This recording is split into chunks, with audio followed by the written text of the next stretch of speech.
Sedekah lah. Bila Ramadan ni lah, antara amalan yang Allah ganda itu bersedekah. Ganda yang Allah beri sedekah. Itu kisah. Ada seorang suami isteri. Ini kisah ketika Nabi Musa ketika. Ada seorang suami isteri ni orang susah.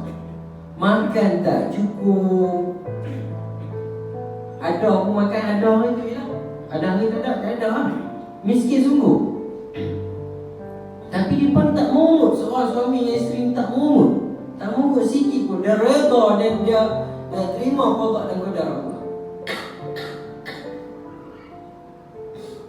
Ada hari tiba-tiba dia bersimpan.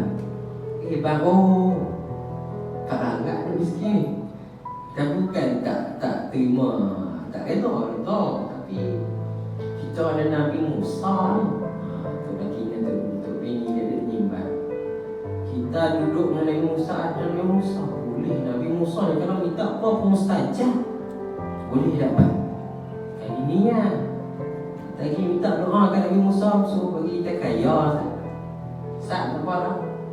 Tak apa bicara tu lagi aja. Jumpa Nabi Musa. Nabi Musa kami ni sekian miskin makan tak cukup apa-apa. Tak makan tak cukup bahma. Boleh tak Nabi Musa mengkayakan kami?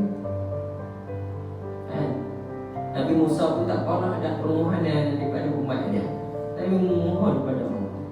Allah janji nak bagi kepada umat dia apa hak minta miskin tu, suami isteri tu selama setahun. Nabi Musa cerita dekat ni, ceritakan Allah akan beri kekayaan kepada kamu, tapi kekayaan kamu hanya setahun saja.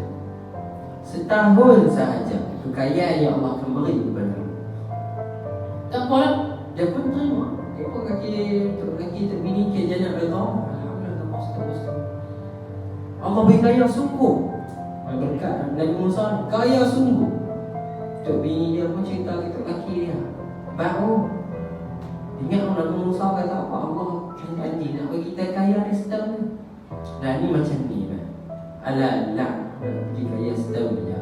Sebelum dia tarik nikmat semua ni, kita pakai untuk buat baik tu. Tok lelaki, tok bini ni dia pun pergi lah buat rumah tepi jalan tu pada pasir kan. Buatlah para musafir kalau litah nak berhenti, nak duduk pun pergi tidur kat rumah dia. Rumah dia pun buat persinggahan RNA.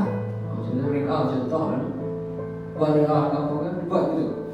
Buatlah bagi makan orang mana para musafir dia pun layan bagi makan. Kalau letih boleh tidur dekat rumah dia pun dia khidmat. Kekayaan yang ada khidmat untuk manusia, makhluk ni. Jadi bila dia pun buat kerja tu, dia buat amal, dia bersedekah apa semua tu, tiba-tiba lebih daripada setahun. Dah lebih daripada setahun. Tapi Allah tak tarik lagi kekayaan dekat dia lagi. Nabi Musa tu pelik. Ya Allah, Nabi Musa tanya Allah, mu janji dekat mereka ni masa setahun, ya Allah. Sekarang dah lebih. Tapi mereka masih dalam keadaan kaya ya Allah. Allah kata kepada Nabi Musa, ya Musa, aku buka satu pintu rezeki untuk dia. Dia pun buka 7 pintu rezeki untuk orang lain.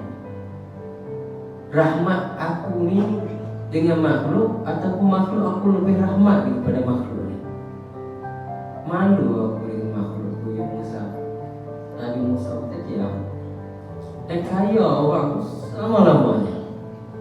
Allah kekal dengan kaya. Sebab apa? Guna harta dia untuk kegunaan benda yang membawa faedah. Itu agama, untuk saudara-saudara Islam ni dan sebagainya.